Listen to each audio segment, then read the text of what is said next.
When the Superspeedway of Talladega comes to mind, it's easy to think tradition. Welcome to Talladega, the fastest speedway on earth. But also, on this Bama bad boy, Talladega was built to run 200 mile an hour. the name of the game is speed. I feel the need for speed. Speed. And this is the kind of speed that runs in powerful packs. Talladega, it's all about drafting, all about bump drafting, but watch out for the big one. And when these monster machines run in packs, danger is always just around the corner. Trouble, turbo out. Newman almost flipped over. There is pure excitement here. But with that excitement comes fear. You need to be fearless. Fearless. Fear of the ever-lurking big one, which is just a shot away. No guts, no glory. Welcome to Talladega, Alabama. Today, the small town, the setting for a major scene. Drivers ready to go at speeds over 190 miles per hour around NASCAR's largest and most unpredictable track. Almost like superheroes, action heroes, gathering the calm before the storm. History will be made and history will be honored from the Hollywood Hotel trackside where America gathers every weekend for racing. Along with Darrell Waltrip, Jeff Hamlin, Chris Myers. Nice to see you. Some rain threatening, so we're going to hurry up the start of the race. I know you're excited about today, but let's go back to yesterday. Tony Stewart in the Busch race, a spectacular crash. He walked away okay, but we've seen big ones here before. What should we see today based on what we saw yesterday? Well, this is a mini little wreck here. I mean, it's only involving a couple of cars, but it's ugly. Tony gets upside down. He was trying to force himself back down in front of Kenny Wallace. Just wasn't enough room. These stupid cars still want to get upside down. And, of course, he got rammed into. What about the driver? Well, the driver, you know, he wasn't doing a very good job of controlling his car, you know. It was upside down. So at least he admitted, he said, I made a mistake. No, Tony, I'm so glad he's all right. He did a good job of, you know, getting out of that thing, and everything was fine. And that's the only thing that worries me. These guys have become, it's false insurance that they feel. These cars are turning over, they're hitting the wall, they're doing a lot of things, and they're walking away, and they're kind of making a joke about it. Steve Burns. Thank you very much, Chris Myers. Hollywood A-list all the way here. Will Ferrell, Ricky Bobby, Will Ferrell. Chris said the movie opens August 4th. What can we expect, Will? Well, you know, you can expect, whoa, that camera got close. You can expect... I'm guessing a comedy. Yeah, a comedy, pretty much. A comedy with, you know, a lot of great racing and a lot of heart as well. Will, you, in the process of making the movie, you've gotten to know a lot of people. What have you thought, your thoughts about the NASCAR experience? Well, I mean, it was such an education because we really didn't know that much, you know, when we started writing the script. But it's, you know, everything from the intensity of the fan base to just what big events these races are. You know, and to get to actually shoot here at Talladega was a thrill, and in Charlotte as well. So we, you know, we just had a blast and learned a ton along the way. Hey, thanks a lot. We appreciate it. And best of luck to Ricky Bobby. Thanks so much. All right, back to you, Chris. All right, thanks, Steve. And he had him laughing at the drivers' meeting when they introduced him. He's a riot. Ricky Boogity would have been better. We'll work on that for you. Movie rights. Happy birthday, Elliott Sadler. 31 today. He's on the pole. For the most famous words in motorsports, please welcome the star of the upcoming comedy film Talladega Nights, The Ballad of Ricky Bobby, the newest member of the NASCAR family, Will Ferrell. Gentlemen, start your engine!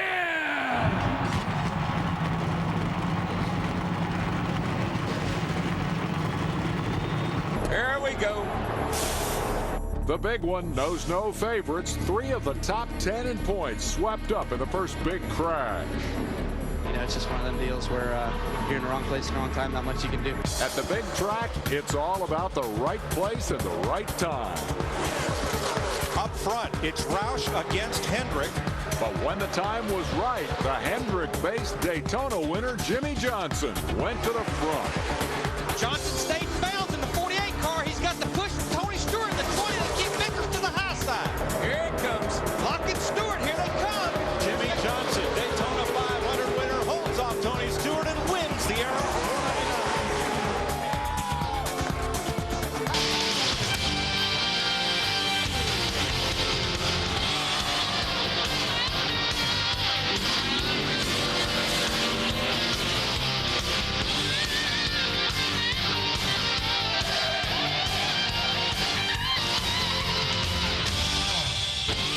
Hi, I'm Dave Despain. Welcome to Inside Nextel Cup Racing. The Aaron's 499 at Talladega rained out yesterday, ran today, but I understand it was not the best race of the day. The best race of the day was our panel of three getting here for tonight's show. Brian Vickers, we thought we were going to be without you tonight. Looked like you were going to win that thing. As much as I love you guys, I was kind of hoping I wouldn't be here either. It was close, you know. Jimmy did what he had to do. I tried to block, and I just couldn't get down there quite fast enough. But it was a good run for the GMAC Chevy, and it was fun being in Talladega on Monday. I'll tell you what, there wasn't much going on down there because every single one of those fans came back. It was terrific, the crowd. We'll see in a minute.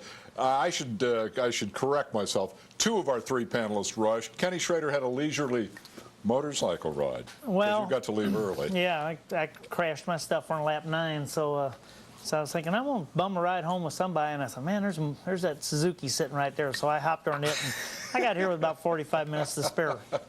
Well, we're sorry that you got to leave early, but we're glad you had a nice motorcycle ride. Michael, this could have been a grim weekend. I guess when you put it all together, to get out of there with 25th after that, as badly as you were wrecked, maybe not too bad. Well, you always adjust your goals. And once we made the race, I thought I was going to win the race. And then I thought I was going to get a top 10, and then I got crashed. And so it's still a grim weekend.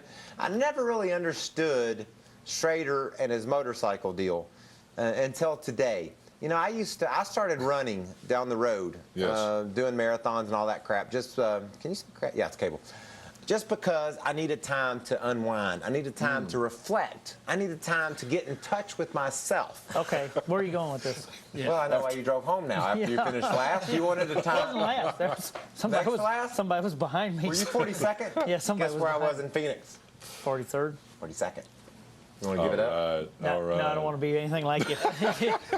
So anyway, now I know it. Now I understand Schrader. You understand. It's a meditative kind of thing. And that's why you got ride a great too, opportunity right? to get a plug in there for Suzuki, too. We move on to the Bud Pole Award. Elliott Sadler was on another planet qualifying, putting the thing a mile an hour faster than anybody else in the qualifying session. There's your rundown of all the pole sitters thus far. So when that green flag finally waved yesterday, it was Elliott up front. But you made a great point. And Mike Joy talked about checkered flag flu. Not very many people chose to go to work today instead of go back to the race. I love seeing that. That can only happen at Talladega, Dave. Look at all those people. That's how much respect that track demands. That's how much the fans love that track, and that's why I love that track. Most races on a Monday draw 25% of the crowd. Yeah, exactly. Everybody wants to know what's going to happen at Talladega. Also borrowing from today's broadcast, McReynolds said the three keys to the race were avoid the big one, avoid the big one, and avoid the big one. Schrader apparently wasn't listening. Took 9 laps for it to get ugly, and you were right there in the middle of it. Do you have a commentary? Well, there was no way I was going to run all day and get one of them late ones. If I was going to get one, I wanted to get it done early. I mean, get out of there, right? Well, we'll see right here what happens. And they're 5 wide right there. Freeze it. No one did any one blatant thing to cause that crash, in my opinion. But it's just 5 wide. Martin Truex is up at the top. He knows he's 3 wide, and then they probably tell him he's 4 wide, and then they, probably telling him good luck. So you were down there on the bottom. You were following Kurt. Is there an option to not go 5 wide? No, there is. I'll be honest with you. I didn't realize we were going 5 wide, or I probably wouldn't have done it. I mean, I could definitely say that I could have checked up. The 99 could have checked up. Any one of us could have checked up. I thought we were 3 wide, maybe going 4. I was just on the yellow line following the guy ahead of me, and we were going through there. And, it's hard to know what's going on 5 lanes up top. I was going to say, you're not counting how many guys are on the outside. I'm not going off into turn 3 trying to figure out where everybody else is at, All I know is when they started the race, I was right in the middle. I was 21st. I had a bunch in front of me, a bunch behind me. And when I watched them do 3 and 4 wide, I went to the back because I was thinking, we're on lap 7, people. I can be Mr. Testosterone and drive up in the middle of them and heave my chest and show I know what I'm doing. But there's nothing to be gained by it. Yeah. And so that type of racing, it's great for TV. And it would have been cool to have driven up there with Napa on my hood and those folks at Napa get my car on the TV.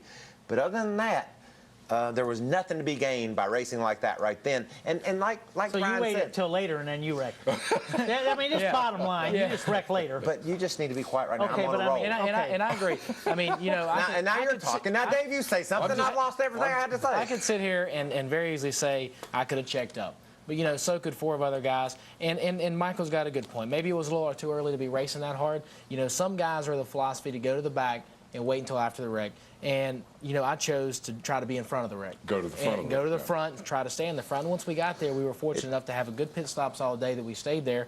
And, you know, the rest of the day, everything else was behind us. And as long as you know what kind of car you got, you know, if you know you got a car that's fast enough, once you get up there, you're good enough to stay there, then that's one thing. But if you don't qualify well, or you're in a position where you're not sure whether you're going to be in the top 35 in points the next week, you really have to consider all those things. And then it validates your thinking when they all pile up 7th, 8th, 9th, and 10th about on lap 8. It makes no sense to be up in the middle of that. One more quick look at that. It's a little like the freeway. One key is to see that it's happening soon enough to get yourself slowed down. We're on board here with Harvick. Well, I don't... He got hit by Hermie. Hermie behind him. And Hermie was far enough behind, maybe he didn't see what happened ahead of him, so he didn't roll off the gas. What I didn't really understand is what happened to the 43. I laid back. He was spinning. That was him spinning on the inside, right? And there was no, maybe someone bumped him. Yeah. You know, it's a chain reaction. Maybe someone bumps the 43. He doesn't see it. Then all of a sudden, Harvick says, whoa, there's the 43. And then Hermie's thinking, we're just going to ease to a stop, and he just clobbers the 29. And maybe it just looked like Hermie wasn't doing what he needed to do, but then we're all judgmental. You know, maybe Hermie did all he could do, and yet they wrecked right in his lap. And that's the chance you take. You know, that's another chance you take by running in the back. You know, Michael brought up a very good point, depending on how your car is, if you feel like you can stay up front or not. But, you know, when you're back there, you may feel like you're far enough back. When somebody checks up in front of you, you check up, you know, and then there's that chain reaction. When we got there this weekend, and NASCAR checked my car to make sure everything was nice and safe in the roll cage and all that, then they made me put on a fireproof suit and gloves and shoes and a helmet and a Hans device. I had a good idea something like that might happen. There's a chance somebody's going to get hurt. Someone's going to get hurt. Let's move forward. The crowd favorite and the highest finishing member of our panel next into the spotlight, pushing Junior to the lead. Yeah, it was, you know, Junior had a strong car all day. It didn't seem like a lot of people were wanting to work with him as much as they normally do. I was lucky to have 3 teammates up there, and we worked together all day long until the very end, and it was one for all there. Right there go the Hendrick cars, 1, 2, 3 around Junior into the lead. At that point, we need a break, and then we're going to have more highlights from the big race today at Talladega. Well, let's just watch more. That's kind of fun, isn't it? I don't know what happened here. We'll get the official. I know. Napa got on TV. It's a long story, and we're going to get to it, Dave. And I bet you I'll take a long time explaining it. What do you think? I'll bet on it. We'll be right back. Last week's poll question, most impressive rookie of the season thus far. Hamlin may have had an unfair advantage since he was co-hosting the television show last week. And as a result, perhaps he wins with 38% of the vote. I wonder if that victory in the BUSCH shootout in his very first Cup plate race had anything to do with that. And anyway, in any case, we congratulate Demi. We appreciate your participation in the poll. And now we get back to the Talladega issues at hand. We've talked a fair bit already about the best place to run. I'm curious about Junior at this point. He'd gone to the front. I guess he had a change of heart about where he wanted to run. He went way back. You saw a lot of that today. I don't know, Brian, you didn't because you spent the time your whole race up front. And Schrader, you didn't because you wrecked on lap 8. I saw a lot of that today, Dave. Guys would go up there, give it all they got, couldn't make anything happen, and they'd say, heck with it. I'm not going to spend my time in the middle of that hornet's nest when I can't make anything happen. I'll retreat when maybe they sort out a little bit differently, look a little bit differently from back there. I'll go try it again. And I don't think my plan would have been much different if I wouldn't had such a good car to stay up front. If we wouldn't have had a car in the pit stops all day to stay in the top 5 or top, you know, then I probably would have done the same thing. You got to have a car that'll get you up there. Yeah. Yeah. Let's move on. After the sweep of Phoenix, Kevin Harvick's Talladega troubles continuing. He got involved in the wreck early. I don't think we mentioned that, and now he's cut a tire. And that brings caution. And Michael, what's up with this? Well, there's a pit stall right over there to the left. And you get it next time? You had the option of driving into it then. I told them that if they would just wait like a minute and a half, I'd be right back. But at this point in the race, Dave, it doesn't matter to me. I mean, I'm committed to the strategy. Tony Stewart, Michael Waltrip, Dale Jarrett are pretty much committed to the same strategy. We're going to hang out and see what happens. And so when I pitted there and I missed my stall, if we were at Richmond this weekend, where are we going, Richmond? Yeah, that would be big then. Or if it would have been under green. Caution. And you you didn't really lose anything. You're running the back, but if it had been under green, you'd have went a lap down. Under green, it would have been unforgivable. And you know what it does, and you guys will attest to this, when you make a mistake like that, it makes you sharper. You're like, okay, my pit stall sooner than I think it is. Yeah. And so when I come in under green or the next time, I'm going to know right where it's at. So that's like first mistake you made? I'm not kidding you. In a long time. Yeah. So you'll start getting sharper now? I'm pretty much going to start, like from here on out, I'm going to start coming around. Wow. We'll be watching for that. Yeah. I'm glad y'all are going to be here to watch it. Hope to see a big improvement there, Mikey. I'm not saying that our next clip star should win it, but if there were a hard luck award for the season thus far, I would think that last year's runner-up in the championship, Greg Biffle, should at least be considered for it. Yeah. Did he lose an engine here? Is that what it was, Dave? Blew the motor. That's tough. You know, run out of gas twice, leading the race, and then to lose an engine. 23rd in the standings, 560 points off the lead. But he will be back. You know what we noticed at this point watching the telecast? We had not heard nor had we seen evidence of bump draft. You know, all day it started out, and I was one of them. I started out being really easy, not even bump drafting, like maybe the first 50 laps. And then I kind of tested it out. Hey, guys, how's the front bumper look? Oh, it looks good. Temps are good.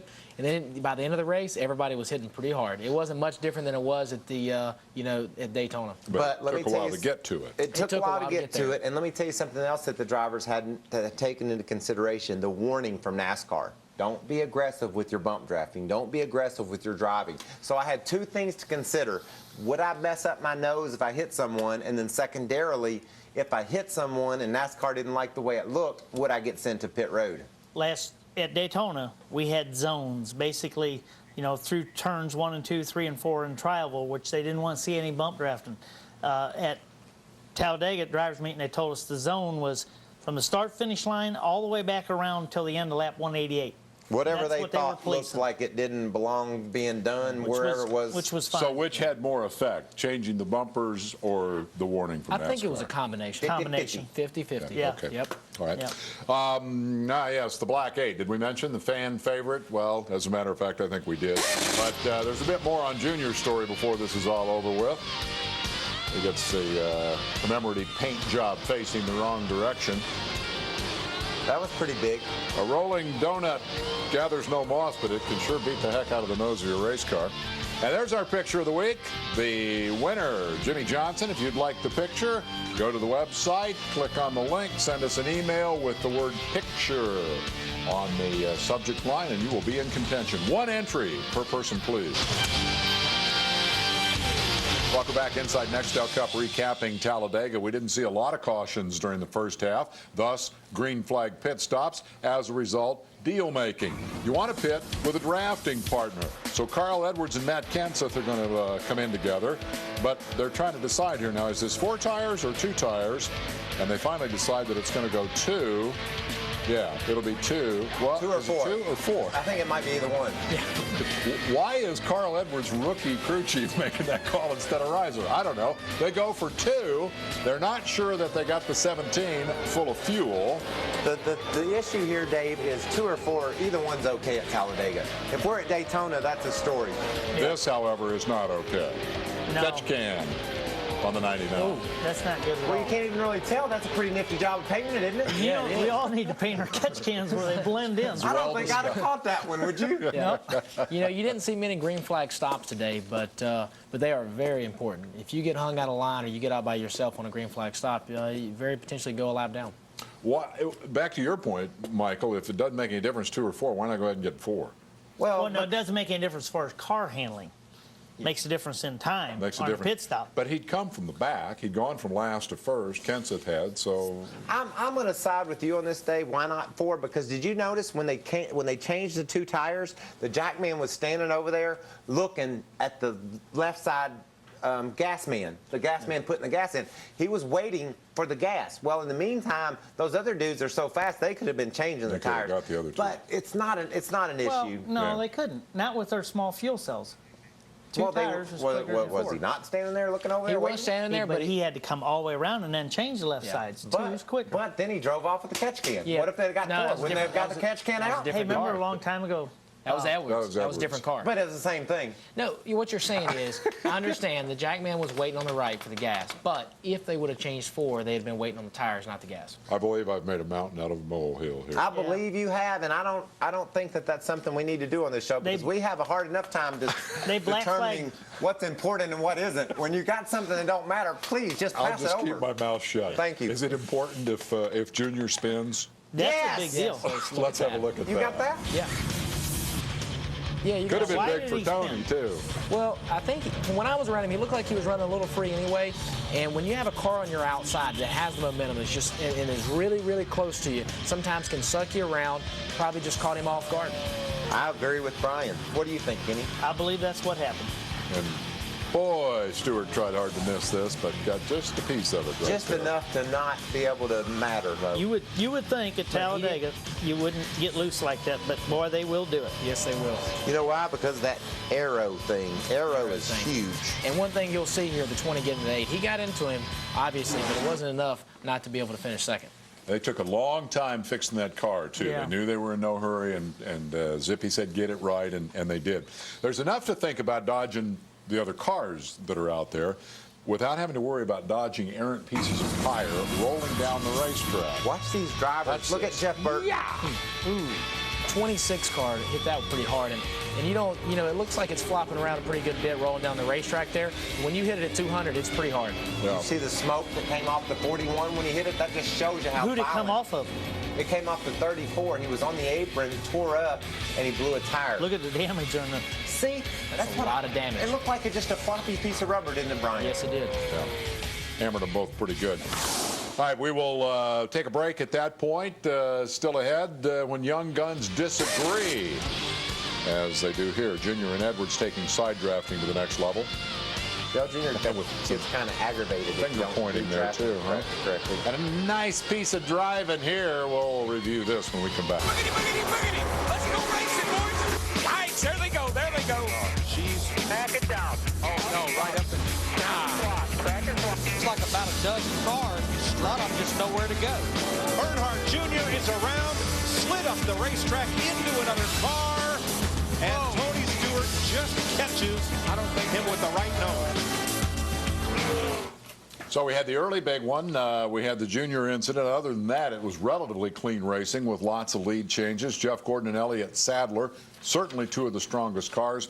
Our friend Vickers running up front in the top 5 most of the day. We go back to the action with a reminder that sometimes even in this close quarter racing, the drivers start taking it a little bit personal. Here's an example.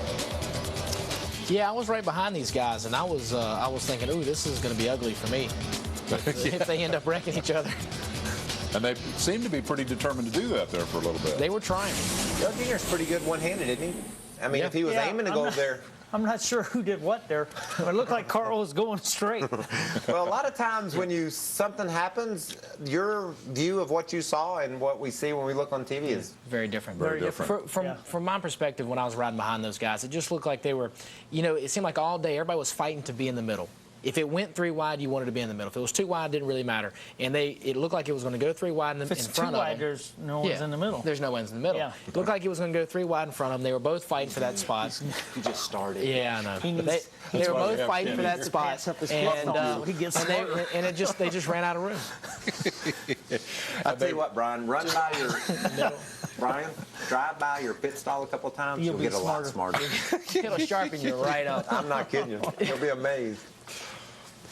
Okay. I'm sorry. I'd throw the finish order at him if it was me, but that's up to you. The big one that might have been is next in our sights. This is sometimes the multi-car crash is avoided. Right here you see Casey Mears, and this is just a chain reaction. You know, the 66 got in the 22, got in the 42, and man, he did an awesome job saving that car. Oh, watch him. It helped a lot that the wall was there. Yes. I think the wall saved him once. Yeah. You know, it's easy enough for us to wreck by ourselves, but we get a couple of our buddies out there with us. It's no problem at all. Help.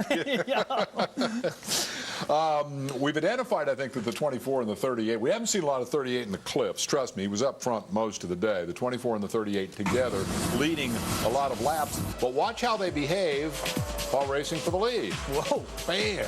They're just saying, could you, Elliott says right here, Jeff, would you mind moving over a little bit? And Jeff said, okay, Elliott, no problem. Well, what was really goofy there, though, that was right front to left rear. You see right here, Junior blow up. Bouncing. You know, and it very well could have had a lot to do with that spin of his. You know, he could have lit the tires up, you know, rolled the car backwards. A lot of Anytime damage. I've ever blown up and spun out, it was always the spin's fault. Yeah. Well, The motorman will say, well, you spun out, you know. Okay, well, great. So this is another piece of evidence. If you spin out, you're going to blow up. Just real quickly, though, explain what happens. When you spin out, the car is in fourth gear, and when it goes around, the motor turns over backwards. That has a tendency to bend valves, make stuff do things it doesn't want to do, and then you just keep on trucking, and eventually one of those valves might chunk through a cylinder wall or maybe through a piston. And that's the end of it. So the blown motor is the result of the spin. There's going to be one more wreck here before we go on to the decision moment in the Aaron's 499. We'll take head for the commercial break. Am I right about that? Yeah, there we go. Yeah, this was way late in the race for this to be happening. I never knew that guy was coming. I missed the wreck. I thought I missed the wreck, and then they wrecked into the side of me. Darn it, Dave. We'll be right back. Welcome back inside Nextel Cup, reviewing the Aaron's 499 at Talladega with Brian Vickers, Kenny Schrader, Michael Waltrip. I should mention that we'll be talking to the winner, Jimmy Johnson, shortly. I need you guys to explain this one to me. We've watched you out there going 3 wide, 4 wide all day long. You come out of the pits after that last stop. What's this all about? Because everybody in the front, I'll explain to you, Dave, has decided they're going to work together. They're not going to jump to the bottom and try to take advantage of the guy leading the race. They've decided, okay, we're getting down to nut cutting time now. We want to make sure we put everybody in a line and stay here until we want to decide who's going to do what. Brian, is that what you were thinking? That's exactly what I was thinking, until somebody gets a run and decides that's not what they want to do anymore. Now, here's the pit stop following the Labonte blown motor and a decision time about tires. You saw about half the field go in, about half the field chose not to. They're all running around the top, you know, together because they're going to work together, but they don't trust one another, so they're all running around the top to protect the outside. They understand that we're all together. I just don't trust you. Everybody's got a different alternative, but for some reason, at some point, they all. The leader went up to the top, and second went with them, and third went with them, and they said, okay, this is good for now. Let's work with this. But then as soon as you get comfortable with that, some guy will go, woo, to the bottom. And I know because I wasn't there today, but I've been there before, hadn't you, Schrader? The best explanation I ever got was from Jeff, and he said, I promise I won't pass you if you don't give me an opportunity. That's pretty good. I said, yes, sir. Was that tire choice a big deal? I think that was a lot to do with fuel mileage as well. I think some people could make it from there on gas, and some people are a little unsure. Tires, I don't think that played into who won the race. Well, we came in, and fuel mileage was borderline, but we were going to be okay as long as it didn't go over the allotted amount of laps for a green, white, checkered. But we actually came in for tires. I think a lot of guys came in for fuel, like Michael said. We came in for the tires. We felt like they were going to be better at the end, you know, because everybody was going to be out there and just pushing the tires to the last limit, and it worked out. You know, Jimmy and I were fortunate enough. We hooked up. We got to the front before the wreck. Yeah, Jimmy also came in. Yes, Jimmy. And Jeff stayed out. Jeff stayed out. Jimmy came in. Him and I hooked up. We went to the front before the wreck, and it worked out.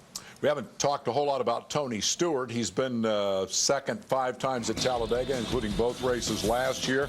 He kind of hung out about 20th. He spent a lot of time with me today. Yeah, exactly. And then all of a sudden, he decided he would go up there. And right when it looked like you were going to wreck? I decided that I was going to not go up there and then look there. I'll be darned. You almost made it through, Michael. What happened? Just about squeezed by on the bottom. I'm not sure what happened, but I didn't even know they were coming back. I never saw Joe, and if I had, I could have made a hard left, but you know, racing's weird. You know sometimes, and sometimes you don't. It looked like to me the same thing that happened on the 8-lap wreck, Brian. Yeah. Everybody's just crowded in. You can't avoid it when it gets like that, and it's tough. And someone made a mistake, got in the bind. Yeah, I don't think anybody ever wants to make it 5 wide. The problem is they're okay with 4 wide. Well, everybody's okay with 4 wide. Next thing you know, it's 5 wide. Well, sometimes you lose count. I mean, you're thinking you're 4 wide, and then you pass a guy, and they. Well, the other guy thinks he's just 4 wide, and he passes the guy, so now you're 5 wide. I know, and it just doesn't. It's the other guy. Right. Yeah. Typically his problem, right? Yeah. The last lead change at Talladega typically is the Enterprise turning point in the race. Question is, which lead change is going to be the last one? Pick up the action with under 5 miles to go. There is Jeff Gordon. Can I tell you something, Dave? There is Jeff Gordon leading the race with 1.5 laps to go. You know where he finishes? Yeah. 15. Stewart pushes Vickers around the top and past Gordon. And what are you thinking? I was thinking, wow, this is. He's thinking life is good. I was thinking life's good, but we still got a lap to go. And Tony gave me a good run, but he did the same thing for Jimmy. And I thought I had him blocked, and he just beat me down to the bottom. Okay, Jeff Gordon, arguably one of the best restrictor plate racers in the history of NASCAR. Yes. Next to Dale Earnhardt. Yes. He was leading with 1.5 laps to go. He's going to come across this start-finish line in 15. Timing is everything. Kenny Wallace said it on trackside tonight after the race. You got to make your timing work out. Jeff's timing was perfect most all day. He never was 15th, I don't think, all day, except when they threw the checker flag, and that's how many points, and that's how much money he's going to get. And Sadler was back there right behind him. 16th. The two most dominant cars all day long, 15th and 16th. And I bet you if they had to do over again, they might do different, but they didn't do anything wrong. You didn't talk much on the radio today, did you? No, I didn't have a lot to say. You got a lot of words. Burning it up right now. Tony Stewart, 6th career and 3rd straight runner-up finish. Brian Vickers, $175,000 well earned today. Nice job. What are you going to do with all that money, Brian? I'm not sure. Well, first, I don't get all of it to begin with. So. Oh, yeah, say all that. Everybody says that. You do. You get most of it. I want to mention the top 10s there for Scott Riggs and Robbie Gordon, both of whom needed those. I got a good, solid top 25. Yes. Not bad for as hard as you got hit. Nemechek's first DNF in 41 starts, also as a result of that. You know what? They're making a big deal out of him not having any DNFs. That's what happens every time. 41 starts. Yeah. He blew up leading California last year. No, that's 41 starts ago. He blew up leading California last year. That'd be 41 starts ago. Last year. We're going to go to break. Enjoyed it. Yeah, Thanks for watching. Well, that wouldn't be 41 last fall. They didn't even have it, Schrader. I heard about it all weekend. Okay. TV is never wrong, Schrader. We'll be back to hear from the winner, Jimmy Johnson, right after the commercial break. And the commercial break will be coming up right about here. We're about to be 1, 2, 3. Brian Vickers dropped to the bottom down the backstretch in the 25. His teammate Jimmy Johnson in the 48 followed in his footsteps. Until the last 3 or 4 laps, if you can just be in the top 3, top 5 at that point, then you have a chance at winning the race. Lock and Stewart, here they come. Jimmy Johnson, Daytona 500 winner, holds off Tony Stewart and wins the Arizona. And that's our cue to hear from the winner while our panel members were scrambling to get here tonight for Inside Nextel Cup. I had the opportunity to make the satellite connection over to Talladega and talk to Jimmy Johnson. Here's the interview. Not a bad season for the 48. 3 wins in 9 starts, a sweep of the restrictor plate races thus far, and back on top of the championship standings. Jimmy Johnson joins us from Talladega. Congratulations, man. Thanks for taking time for Inside Nextel Cup. No problem. Thank you.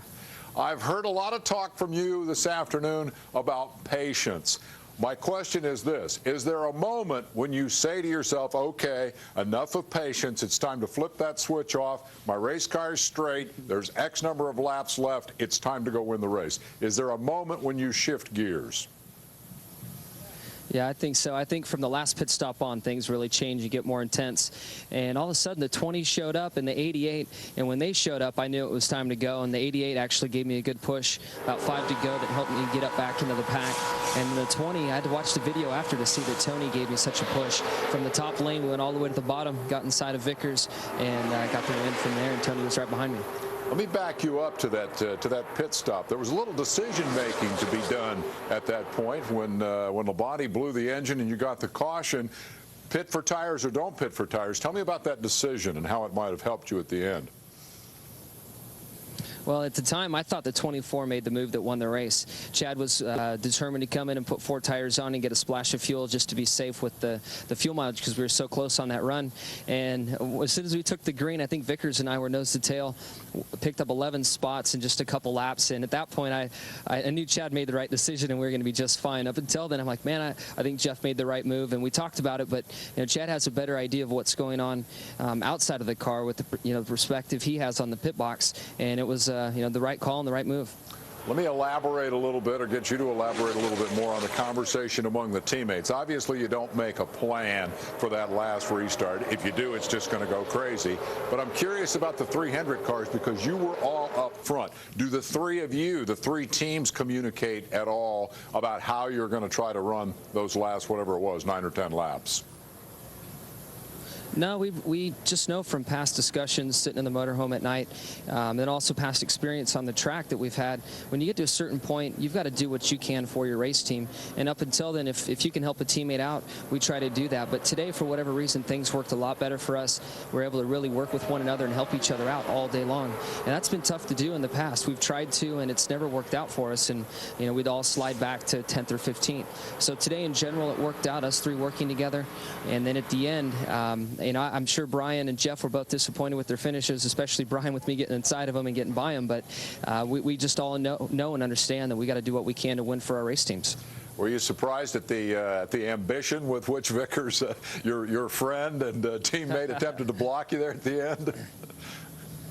Yeah, he did an awesome job. I thought I was going to end up below the yellow line. He was pulling on the wheel pretty hard to block me, and he needed to do that. And I know that 25 team is going to win a lot of races. Brian did probably the best driving I've seen out of him all year long, or really his entire career today.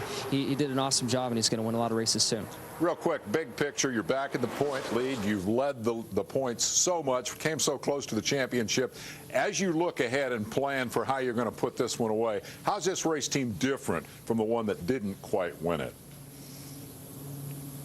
I think we're a little bit more relaxed than what we've been in the past. Right now things have been good, so it's easy to be relaxed, but all in all, we've just tried to look at our past experiences and the mistakes that we've made, and they really all come from being too aggressive, too worked up about things on the track, off the track, points, whatever it may be. Patience really seems to be the key for this team, and the more we exercise patience, the better we do from the racetrack to the points.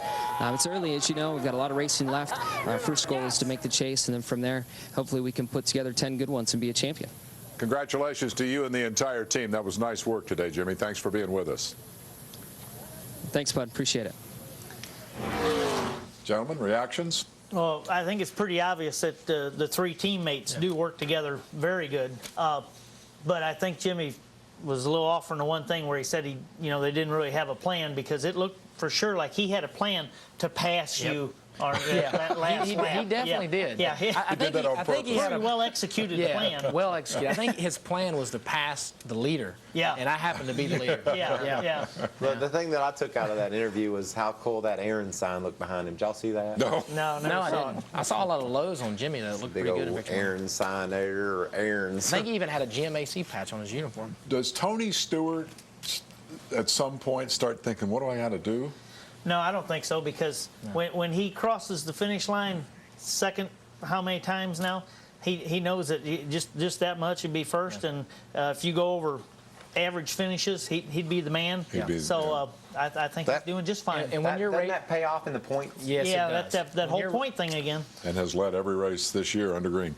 Need a commercial break? We'll do that right here. We'll come back on the other side. Yes, there was Busch and truck action over the weekend. The aforementioned Stewart, one of the stars. We'll take a look at that when we come back with more of Inside Nextel Cup. The race to the chase. Jimmy Johnson and Matt Kenseth trade places again, and Tony jumps a couple of spots. Dale Jarrett into the top 10. How impressive is that? But that team has not run like they hoped to, but yet consistency's got him right there in a hunt for a spot in the chase. 12 cars in the chase right now.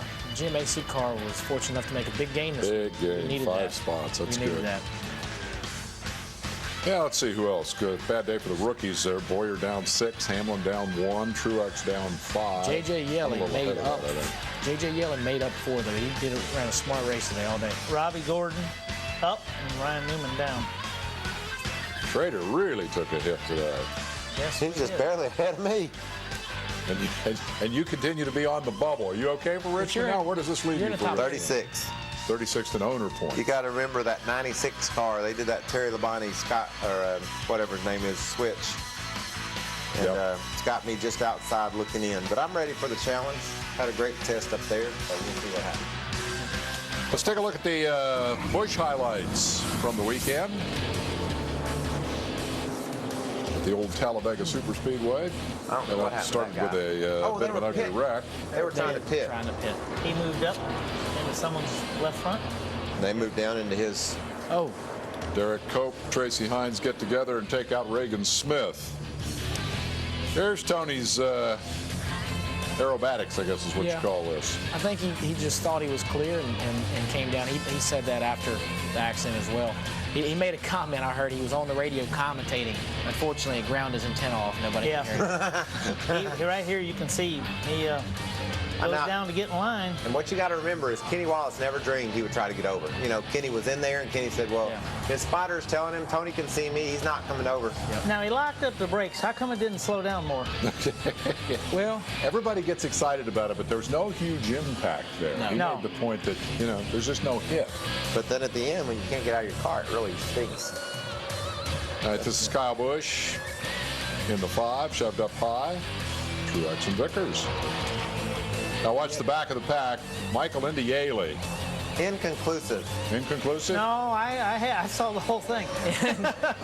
And YELEY saw it. Yeah, we know what happened. Yeah, I made a mistake. Yeah, you know, I made that last move too late. I was waiting for the back stretch, and the 21 jumped out, and the 5 jumped out, and that ended up hurting us. But we got back to 4th, and it was a good day for the ridership. As Martin Truex gets the win, with you kind of hung out to dry, and Harvick continues to build on his point lead. What else strikes you here, gentlemen? Anything in particular? Mark McFarland. Yeah, best of the Busch regulars. Rookie. Did a great job. Best of the Busch regulars. Junior's car. Top 10 Busch points. Mark's second plate race. True enough. Carl Edwards gained a couple of spots. Biffle up 2. Wood down 2. Johnny Sauter jumped into the top 10. Big lead for Harvick. That's amazing. It is amazing. But he might be facing penalties. Did you know that he had a low quarter? Yeah, we heard that, and I guess it'll be tomorrow when we get the official word on that. He might only lead by 275 tomorrow. Boy, what a blow that would be, huh? Yeah. How can he overcome that? Yeah. Truck race that should never have happened. Saturday night, the weather was awful in St. Louis, and they got every lap in. Starts with David Reagan on the pole, owner points. He's in the Mark Martin truck. Ted Musgrave jumped to the lead early. Watch Joey Miller. He's down low on pit road entrance. I don't really understand what happened there. I haven't talked to Joey yet, but whatever happened, it didn't work out. It looked like going a little too fast. Yeah, just got on the pit road too fast, and once he got in the grass, he was all over. Skinner blows a tire, collects Kyle Krisaloff, Justin Martz, and Marcus Ambrose. That's just bad luck for a lot of people. They said he felt it going down, he thought. Sometimes they're not really going down, though. What do you do? Right. Oh, yeah. No, he did what he did. Lester into the back of Eric Darnell. Both trucks into the wall. Now here's Tar into the back of Reagan, and he wipes his truck out. Start on the pole. That's a tough spot for a rookie to be in. It's a tricky little track. Yep, Rudeman got the lead, led for a while. I was sitting in the motorhome. Beep and Daryl, we were on our Nextels hitting back and forth. I said, it's got to be raining. We were looking at the weather forecast and the radar. I said, it has to be raining. It's going to rain right now. We thought Rudeman was going to get the win, but Todd, for the again. 13 out of the last 14 races, that cat's been first or second. That is very impressive. And top 5 for Toyota. Yeah. Pretty solid. 6 out of the first 10 for the truck Toyota points brigade. And you wonder why Todd's leading the points. Yeah, but his teammate only 12 points behind him there. And there's Rudeman, Beak, as we like to call him. And Bobby Hamilton Jr. top 10, and he didn't run Daytona, did he?